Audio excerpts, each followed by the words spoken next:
Bismillahirrahmanirrahim. Assalamu alaikum warahmatullahi wabarakatuh. How are you dear students? I hope you all are fine. Students, जैसा कि आप लोग जानते हैं हम इकरा अप्लाइड ग्रामर 1 से यूनिट नंबर 1 कंप्लीट कर चुके हैं। आज हम यूनिट नंबर 2 का लेसन नंबर 1 अटेंड करने जा रहे हैं and today's lesson will be started by an activity. Wow, we are going to perform an activity. Students, are you excited? आप लोग एक्साइटेड हैं? कैसा लग रहा है आपको कि आज का लेसन हम एक्टिविटी से स्टार्ट करने जा रहे हैं? वाओ, तो चलते हैं एक्टिविटी की तरफ।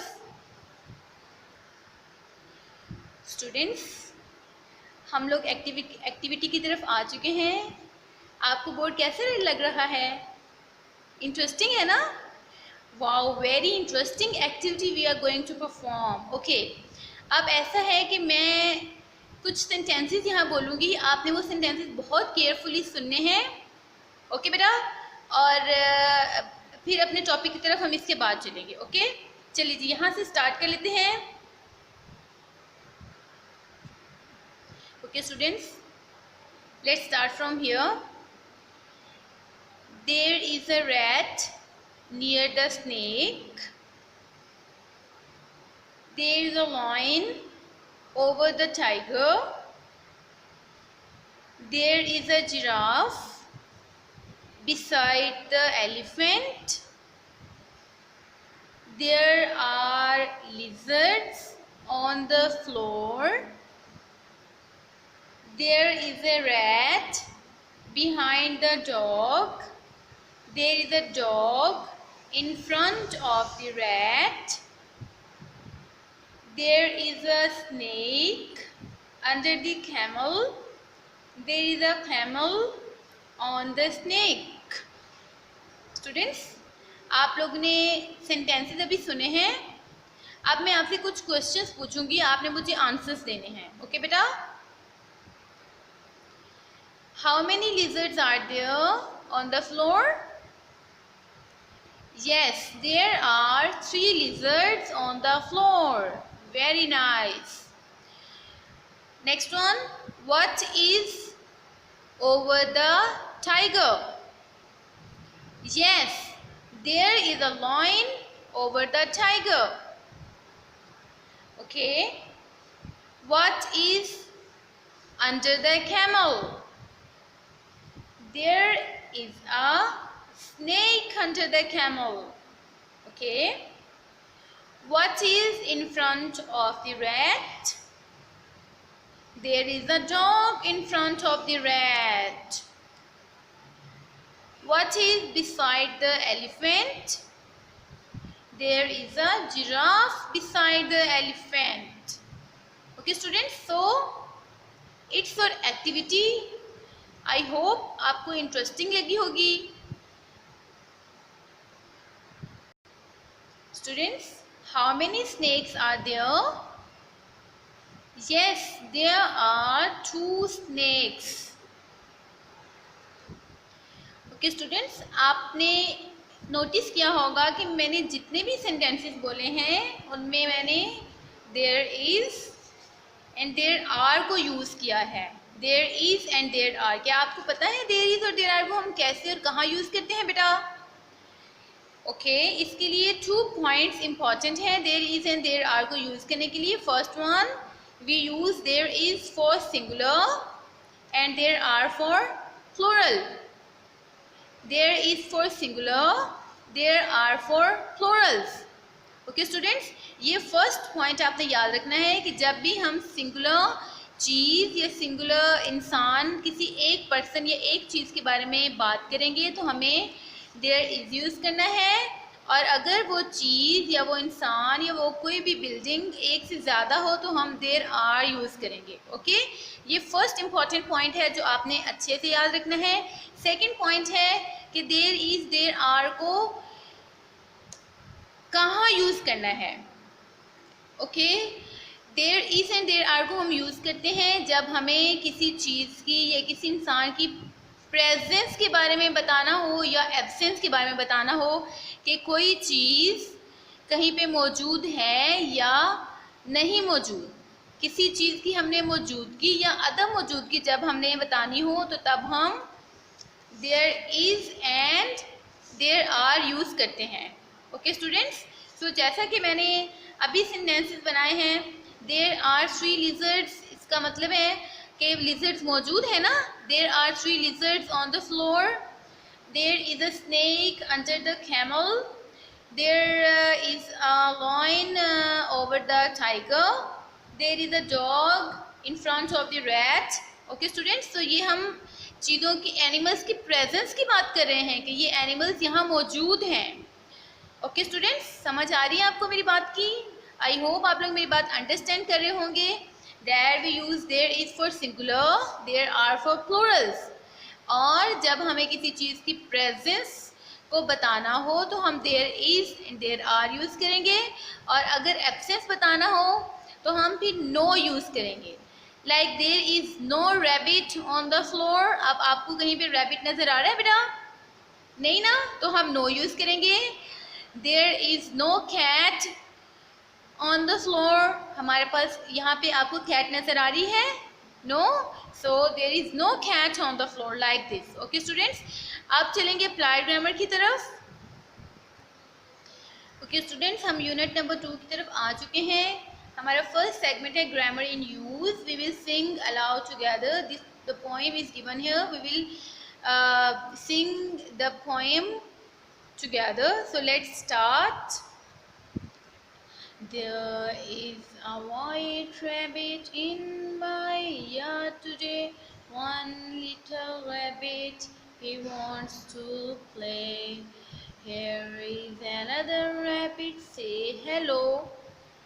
There are 2 white rabbits in my yard today. Next one.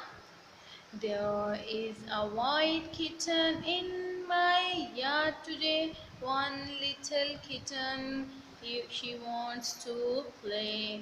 Here is another kitten, say hello. There are 2 white kittens in my yard today.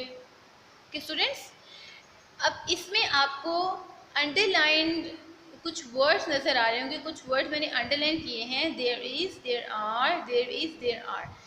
There is और देयर आर यहाँ पे हमें क्या बता रहे हैं? That there is a white rabbit in my yard today. White rabbit, there is पहले 1 rabbit है, then comes the other one, तो that's why we are using there are. Okay, पहले हम 1 रैबिट्स की बात कर रहे हैं तो हम देयर इज़ यूज़ कर रहे हैं।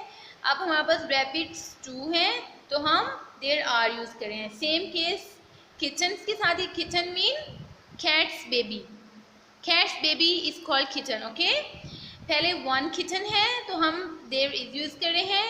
अब हमारे पास 2 किटन्स हैं, that's why we are using there are. Okay students, so ये आपने याद रखना है that we use there is for singular and there are for plurals. Okay okay students, अभी हमने चीज़ों की प्रेजेंस और एब्सेंस की बात की कि जब हमें किसी चीज़ की मौजूदगी या अदम मौजूदगी को जाहिर करना है तो तब हमें देयर इज़ और देयर आर को यूज़ करना है। अब आप इस पिक्चर में देखें, क्या आपको बर्ड्स नज़र आ रहे हैं? नहीं ना, तो हम कैसे सेंटेंस बना सकते हैं? There is no bird in the sky. Okay students, इस तरह से।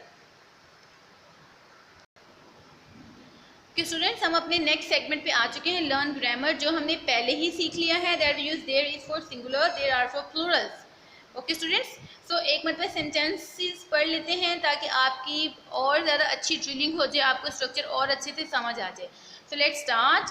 There is a starfish in the sea, there is a parrot in the tree, there is a cat under the table. Okay, singular के साथ हम there is use करेंगे। Next one, there are wolves behind the tree, there are grey rabbits in the field, there are sparrows on the branches. Clear students, so there is for singular, there are for plurals. Okay students, हम written practice की तरफ आ चुके हैं। Written practice में हमारी first activity है look at the pictures and complete the sentences with there is, there are. हम देयर इज कहाँ यूज़ करते हैं? सिंगुलर के साथ, देयर आर प्लूरल्स के साथ। Very nice. So there is a green lizard on the wall. आप picture देखेंगे और उसके अकॉर्डिंग आप बताएंगे कि आपने देयर इज यूज़ करना है या देयर आर यूज़ करना है। अब पिक्चर में हमें वन लिजर्ड नज़र आ रही है ना, तो हम बोलेंगे there is a green lizard on the wall. Next one, look at the picture. How many elephants are there? 1, 2, 3. So there are big elephants in the forest because elephants are 3 in number, so that's why we will use there are here. Next one, look at the picture. What is there in the picture, beta? Yes, there is a crocodile on the river bank. Very nice. Okay, how many pigeons are there? Yes, there are white pigeons in the air. या there are 2 white pigeons in the air. आप 2 भी use कर सकते हैं. Next one, what is there in the behind the bush, beta? Yes, there is a deer behind the bush. Very nice. And the last one, how many monkeys are there beside the cage? Yes, there are 2 monkeys beside the cage. Like this you will make sentences and then you will complete these blanks. Okay students, like this you will complete your work. You have to capitalize the first letter because there हम sentence के start में use कर रहे हैं. There are, there is, तो हमें T को capitalise करना है. ओके स्टूडेंट्स, चलते हैं नेक्स्ट एक्टिविटी की तरफ. ओके स्टूडेंट्स, हम एक्टिविटी बी की तरफ आ चुके हैं. Write the words in the correct order to make sentences. Okay, अब यहाँ पे जो वर्ड्स का सीक्वेंस है वो रॉन्ग है. हमने सीक्वेंस को करेक्ट करना है और सेंटेंस मेकिंग करनी है. ओके स्टूडेंट्स, सो आप लोग देखें कि आप क्या सेंटेंस बना सकते हैं. Are blue there balloons. There is और देयर आर को हम एक साथ लिखेंगे और अपना सेंटेंस कंप्लीट कर देंगे. There are blue balloons. Clear students? Next one, there is a small spider. Next one, there is a brown kitten. Very nice. There are 6 zebras. There are 2 horses. And the last one, there is a big tortoise. Clear students? Like this you will make sentences. You have to capitalize the first letter and you will put full stop at the end. Okay my dear students, in this way you will complete your work and you have to practice there is and there are. आपने इसकी oral practice भी करनी है. आपकी room में जो भी चीज़ें हैं आप देयर इज़ और देयर आर के साथ सेंटेंस मेकिंग करेंगे. आप किचन में अपनी मामा के साथ जाएं, वहाँ पे आप सेंटेंस मेकिंग करें. किचन में बहुत सी चीज़ें हैं जिनकी हम प्रेजेंस और एब्सेंस बता सकते हैं, तो इससे आपका स्ट्रक्चर बहुत अच्छा होगा. ओके स्टूडेंट्स, हम लोग मिलेंगे नेक्स्ट लेसन में. Till then take care. अल्लाह हाफिज़.